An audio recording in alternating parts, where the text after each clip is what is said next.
Americans ने आकर एक दफा फिर गैर महफूज कर दी, और फिर आपने देखा कि क्या हुआ कि अमेरिकन्स के आते ही एक फौरन ही भारत वहां पहुंच गया, फौरन ही टीटीपी बन गई, फौरन ही बीएलए बन गई, और 1 लाख से ज्यादा पाकिस्तानी, वो जंग जो 20-21 साल पहले शुरू हुई पाकिस्तान के खिलाफ, वो अभी तक जारी है, और हमारी मगरबी सरहदें गैर महफूज हो गई। अफगानिस्तान में कोई ऐसी हुकूमत ना आए जिसको भारत की ताईद हासिल है, जिसके पीछे CIA हो, जिसके पीछे इंडियंस हो, कि वो जो कि अभी है जो सिनारियो, अफगान एनडीएस पाकिस्तान की बदतरीन दुश्मन तंजीम के तौर पर पाकिस्तान के खिलाफ जंग कर रही है। सो जब पाकिस्तान की रियासत और उसके वजीर आजम ये बात करें कि हम स्ट्रेटेजिक डेप्थ डॉक्ट्रिन को छोड़ रहे हैं और हमने पॉलिसी तब्दील कर दी है, तो फिर इसको एक्सप्लेन भी करें, क्योंकि मुझ जैसा डिफेंस एनालिस्ट जब कंफ्यूज हो गया है तो बाकी पूरी कौम का क्या हाल होगा। तो अगला सवाल मेरा उनसे यही है कि फिर आप कौन सी डॉक्ट्रिन लाएं इसके बदले? क्या अफगानिस्तान के अंदर एक फ्रेंडली प्रो पाकिस्तान गवर्नमेंट का होना हमारे लिए नुकसानदेह है?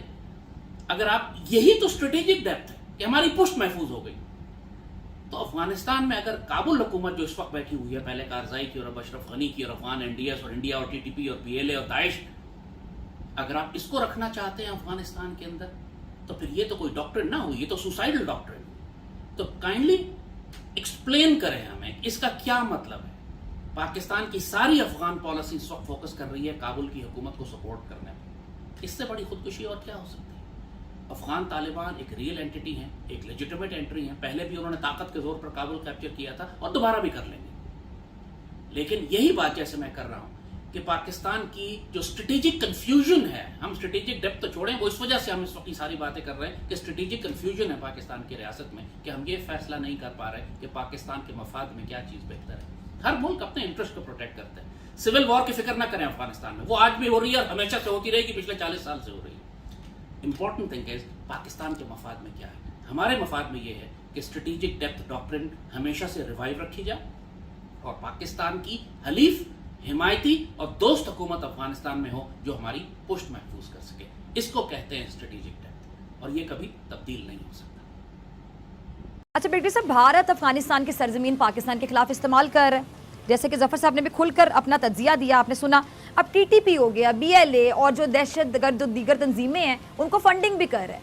अब क्या अफगान हुकूमत इसकी रोकथाम के लिए आपको लगता है कि कुछ कर सकती है? अब कर सकती है और क्या करेगी? ये दो अलग बातें हैं, कुछ कर सकती है और क्या करेगी या नहीं। किसको नहीं पता है कि इंडियन कॉन्सुलेट्स जो हैं हमारे बॉर्डर पर, कंदहार और जलालाबाद, ये इस्तेमाल हो रहे हैं हिंदुस्तानी जासूसों, हिंदुस्तानी जासूस और ये एनडीएस के लोग जाके उधर लॉन्च करते हैं ऑपरेशंस। ये किसको नहीं पता है? और किसको नहीं पता है कि ये पैसे देते हैं? मैं तो कहता हूँ गनी खुद शायद हिंदुस्तान इनको भी शायद कुछ सब्सिडी क्या कोई पैसे देता होगा, जैसे अमेरिकनों देते हैं इनको। ये सब ग्रीन कार्ड होल्डर्स हैं जी, ये अफगानिस्तान में नहीं ठहरेंगे, ये अमेरिकन ट्रूप्स निकाले ये भाग जाएंगे। आपका क्या ख्याल है कि ये एक दफे अमेरिकन जाएंगे ये टिक सकेंगे? इनका डिजर्शन रेट आप देख रहे हैं इनके ट्रूप्स का क्या है?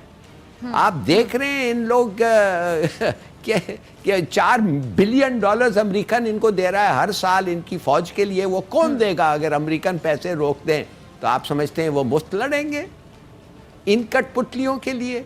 देखिए ये मुझे तो समझ नहीं आ रही है। ये कॉन्सुलेट्स बंद करो, ये तो उनको कहना चाहिए कि जब हम फेंस पे काम करते हैं तुम्हारे लोग आके तुम्हारे तरफ से टीटीपी अटैक करते हैं, तुम्हारे तरफ से तुम्हारे अपने फौज अटैक करते हैं इसलिए कि तुम चाहते नहीं हो कि हम ये फेंस बनाएं।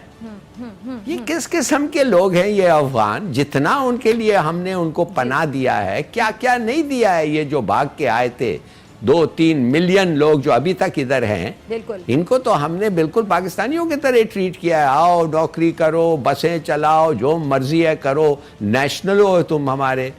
माने we treated them on a par with nationals. और ये लोगों से आप क्या इम्कान रख सकते हैं? ये जब तक अमेरिकन फोर्सेस हैं, जब तक कठपुतली रेजीम है, जब तक हिंदुस्तान के प्रेजेंस हैं और हिंदुस्तान को ये इजाज़त देते हैं in return for money end funds कि पाकिस्तान के खिलाफ तुम टेररिस्ट ऑपरेशंस कंडक्ट करो, उस वक्त तक पाकिस्तान अफगानिस्तान दोस्ती हो नहीं सकती। ठीक है जी, ठीक है। किस तरह से इंडिया जो है वो बलूचिस्तान में बदअमनी फैला रहा है, किस तरह से उन्होंने 80 अरब रुपया खर्च कर दिया है پاکستان میں دہشت گردی اور انریسٹ کرنے کے لیے، اور کس طرح سے افغانستان کی زمین جو ہے وہ پاکستان کے خلاف استعمال ہو رہی ہے۔ دوسری طرف پاکستان کی ہمیشہ سے یہ پالیسی رہی ہے، ہمارے جتنے بھی پرائم منسٹر تھے، جو ہمارا فورن ڈپارٹمنٹ ہے، وہ ہمیشہ سے ایک ہی چیز کہتے رہے ہیں کہ جب تک ایک اسٹیبل افغانستان نہیں ہوتا، جب تک افغانستان میں امن نہیں ہوتا، اس وقت تک پاکستان میں امن نہیں ہو سکتا۔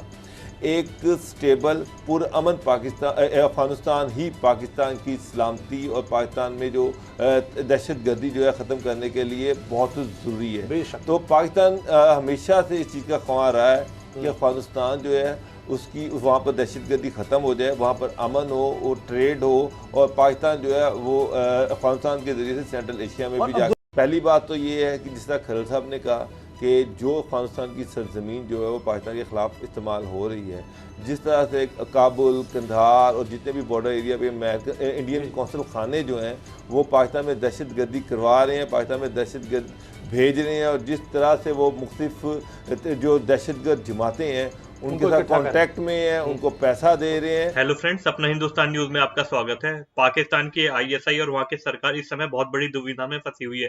انہیں یہ سمجھ نہیں آ رہا جب امریکہ افغانستان سے نکلے گا تو افغانستان کے اندر کہیں قتل و غارت چالو نہ ہو جائے اور وہاں پر گرہ یدھ جیسے استھتی اتپن ہو جائے گی۔ اس کے بعد سارا ملبہ آ کے پاکستان کے اوپر گرے گا، کیونکہ پاکستان نے ہر چیز کو سپورٹ کیا، طالبان کو بھی اور داعش کو بھی۔ اب انہیں یہ لگ رہا ہے سارے مل کے ہمارے اوپر آکرمن کریں گے، جس کی وجہ سے ہماری فوج کا بہت بڑا نقصان ہونے والا ہے۔ اور ساتھ ہی ساتھ کہہ رہے ہیں انڈیا نے وہاں پر کونسلیٹ بنا رکھے ہیں، وہاں سے انڈین را اور NDS افغانستان کی ایجنسی دونوں ہم پہ گولیاں چلاتے ہیں اور ہمارے فوجیوں کو مارتے ہیں، جس کی وجہ سے ہمیں بہت بڑا نقصان ہوتا ہے۔ اب پاکستان ایسے چکرویوں میں پھنس چکا ہے جس سے نکل پانا بہت مشکل ہے، کیونکہ پاکستان نے ایسے بیج بوئے ہیں اتنے سالوں کے اندر، اب وہ سارے انہی کے اوپر آ کے پھوٹیں گے۔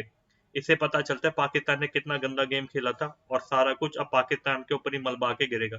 اس لیے پاکستان آرمی ٹینشن میں، اور انہیں سمجھ نہیں آ رہا آگے کی رننیتی ہم کس طریقے سے بنائیں۔ Thank you friends.